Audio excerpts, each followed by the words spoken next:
बंदौ चरण सरोज गुरु मुद मंगल आगार। जहि सेवक नर होत हैं भव सागर से पार। गुरु जी के सुमिरन मात्र से नाशक विघ्न अनंत। तासे सर्वारंभ में ध्यावत है सब संत। बोलो जयकारा बोल मेरे श्री गुरु महाराज की जय। बोलिए सांचे दरबार की जय। श्री आनंदपुरवासी भगवान की जय। समस्त भगत जी को जय सच्चिदानंद जी। भगत जी जब जीवन से परेशान हो, चारों तरफ निराशा ही निराशा हो, दुख ही दुख हो, तब श्री गुरु महाराज जी के इन वचनों को जरूर सुने। जिस मन रूपी शत्रु ने कई जन्मों में तुम्हें धोखा दिया है, उस पर विश्वास ना करो। दृढ़ विश्वास करके गुरु शब्द से उस पर विजय प्राप्त कर लो। मन भजन में न लगे तो बार बार लगाओ। एक दिन ऐसा आएगा कि मन भजन के अतिरिक्त अन्य किसी कार्य में लगेगा ही नहीं। जो बीती सो बीती, शेष श्वास मालिक को अर्पण करो। शांति के अमृत से जीवन को मधुर बनाओ। यदि कोई तुम्हारे विचारों के अनुकूल नहीं चलता तो क्रोध ना करो। सोचो कि तुम अपने मालिक की मौज के कितना अनुकूल चलते हो। पहले अपने आप को अनुकूल बनाओ। लोगों से विचार का आदान प्रदान करने से अच्छा है कि एकांत में प्रभु का चिंतन करो। भजन के समय शरीर को सावधान और सीधा करके बिठाओ। मन को सावधानी से मस्तक में दोनों भ्रिकुटियों के मध्य में स्थिर करो। जैसे परीक्षा के दिन निकट आने पर बालक अधिक पढ़ाई करते हैं, वैसे ही सेवक को भी चाहिए कि जैसे जैसे जीवन के दिन व्यतीत होते जाएं, वैसे वैसे भजन अभ्यास के लिए समय और पुरुषार्थ बढ़ाते चलें। जो कुछ प्रभु प्रदान करें उसे प्रसाद समझकर प्रसन्नता से खाओ। खाते समय क्रोध न करो। चिंताएं भुला दो। हंस हंस के खाओ और उसमें अमृत सम स्वाद आएगा। यदि अपने अशुभ विचारों पर नियंत्रण करोगे तो कुकर्मों से बच जाओगे और दंड भी नहीं पाओगे। मन को सुमिरन करने का स्वभाव तो है ही, फिर क्यों ना उससे लाभ उठाया जाए। जैसे चलती ट्रेन का कांटा बदलने से रेल एक ओर से दूसरी ओर चली जाती है, इसी प्रकार मन के सुमिरन का कांटा विषय विकारों से बदलकर नाम सुमिरन में लगाया जाएगा तो 84 से बचकर परम पद को प्राप्त करोगे।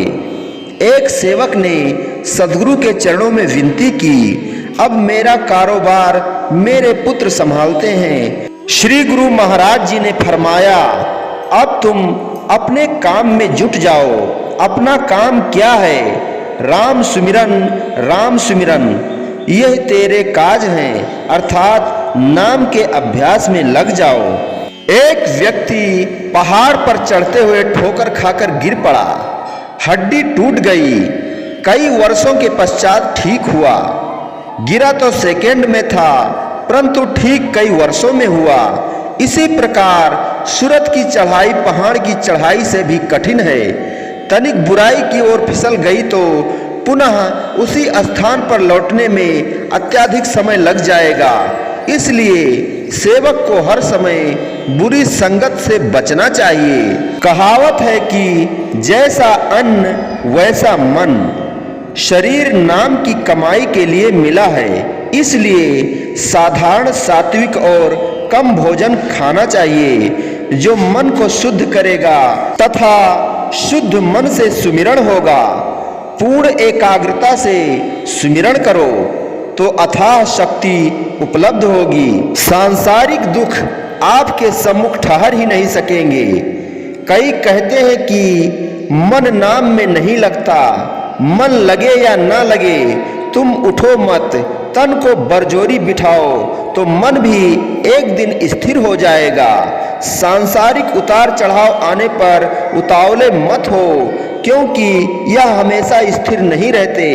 धैर्य पूर्वक मालिक की कृपा पर विश्वास रखो और मालिक का चिंतन करो, जिससे शारीरिक एवं आत्मिक दोनों लाभ होंगे। सदैव प्रसन्न रहने का प्रयत्न करो। प्रसन्नता सदा सत्पुरुषों की संगत से ही मिलती है। यदि मन में क्रोध आए तो सद्गुरु के शब्द द्वारा इस पर नियंत्रण करो। इसी प्रकार अन्य विकारों के आक्रमण से बचने के लिए भी गुरु शब्द का अभ्यास आवश्यक है। बुरी नजर से किसी को मत देखो और ना ही किसी से कटु वचन बोलो। जैसे स्वास्थ्य के लिए शरीर, मकान, वस्त्र इत्यादि की स्वच्छता आवश्यक है, उसी प्रकार आत्मिक उन्नति के लिए मन की शुद्धि भी आवश्यक है। दुख में और सुख में यही कहो कि तेरा भाड़ा मीठा लागे। आराम तलब ना बनो। सदैव एक से दिन नहीं रहते। बड़े बड़े पहुंचे हुओं पर भी कष्ट के दिन आ जाते हैं। यदि गर्मी सर्दी दुख सुख सहन करने का स्वभाव बन जाएगा तो कठिनाई न होगी। शरण पड़े की लाज प्रभु रखते आए हैं। तुम भी पूर्णतया मन से चिंता और चतुराई त्याग उनकी समर्थता में विश्वास रखो। आपा भाव त्यागो तो निस्तार हो जाएगा। सुखमनी साहिब में एक पंक्ति है, गल पाथर कैसे तरे अथाह, अर्थात जिसके गले में बड़ा पत्थर बंधा हो तो वह सागर को कैसे पार कर सकता है। जब यह असंभव है तो जिसके साथ 5 बड़े बड़े विकार रूपी पत्थर बंधे हो तो वह भवसागर से कैसे पार होगा।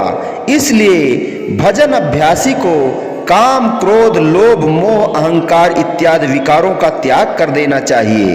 भजन अभ्यासी पुरुष जो कि अभ्यास में संलग्न रहता है, संसार में यदि कोई उसका प्रिय संबंधी चल बसे तो उसे कोई शोक नहीं होता, क्योंकि उसका मन सच्चे नाम के अभ्यास में लगा रहता है। युवा अवस्था में ही अच्छी संगत करने वाला वृद्धावस्था में परेशान नहीं होता। सद्गुरु के समान परोपकारी इस संसार में कोई नहीं, क्योंकि उनके उपकार में जीव कल्याण की भावना निहित है। लेकिन आम संसारी लोगों के उपकार की भावना में कोई न कोई स्वार्थ छिपा ही होता है। इसलिए इस प्रकार के उपकार से आत्मिक उन्नति नहीं होती। बोलो जयकारा बोल मेरे श्री गुरु महाराज की जय। बोलिए साचे दरबार की जय। श्री आनंदपुरवासी भगवान की जय। समस्त भगत जी को जय सच्चिदानंद जी।